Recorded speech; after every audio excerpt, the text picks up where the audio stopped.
finally, Nigeria set to end fertilizer importation by 2023. Okay. That's 3 years from now, eh? I know, but it's I'm watching you guys. What? Because you definitely talk about it here. Like, okay, the D-Day has arrived where, the promise has been fulfilled. So, yeah. Tell us about it. Let's give them a leash to start on at first. So, Yeah. Well, at a 3-day workshop with the industry stakeholders on Tuesday, September 22nd, Okay. Nigeria's Minister of Agriculture, Sabo Nanono, expressed optimism that the country would stop the importation of fertilizers by 2023. Nice. Oh my God, we're waiting for this. Yeah. I mean, it's going to be locally produced, right? Yes, so the 3-day workshop was titled The Operationalization of the National Fertilizer Quality Control Act 2019, and was focused on filling the gap in the production of quality fertilizers in the country. See? Underline that. Nice.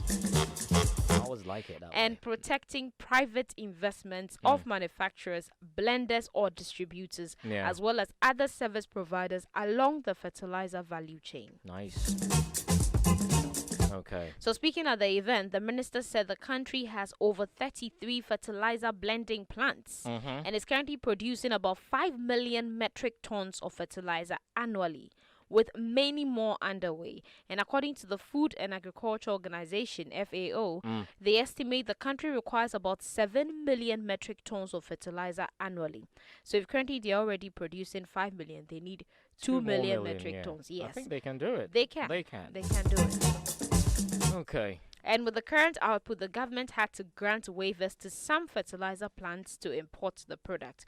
However, Nanono said that the country has created an enabling environment for private sector investors through the Fertilizer Act, which is focused on ensuring that the country actualizes its goal of ending importation of fertilizers in the next 2 years.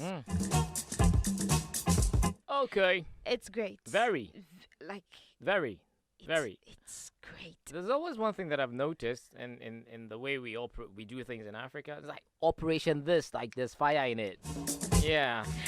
Operation do this. That's why I keep saying that. Yeah? It's not about the fight. It's good to start with the fire. But they see in it to a successful end. Oh, don't worry. There's operation behind it. Don't worry. That's not a problem. Operation. No, There's will what? go. Operation.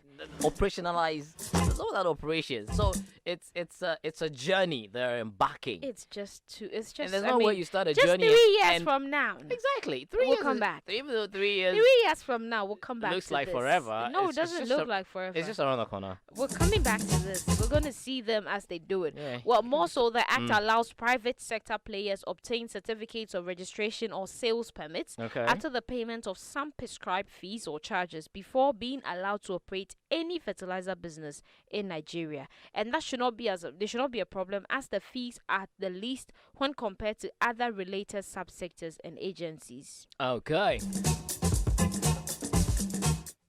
Well, it's a great thing. It for is me. actually I'm happy that Nigeria wants to produce its own fertilizer.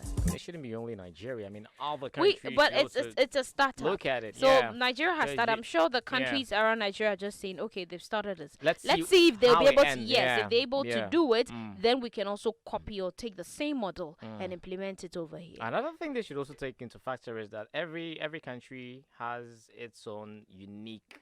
So way you could pick right? a sample Yeah. and modify it or tweak it to work for you. But I think some of them wouldn't just want to headlong jump into it when they are not sure. So let's see whether Nigeria is able to do it. If they because I mean Nigeria is already producing 5 million metric tons. They just need 2 million. Yeah. So if they can do it, let's see the other countries that need less. Nice. Right. That's all. Gradually, we're hoping that's all. We're hoping that Ghana will also stop importing matches. Oh yeah. You just reminded me again. Thank you very much, Epi. All right, the show was Africa Daily on Africa Global Radio. Thank you, Epi, for the good news from across the continents of Africa. And that's how we bring it to you Monday to Friday, 1 p.m. to 3 p.m. GMT on the Africa Global Radio Network.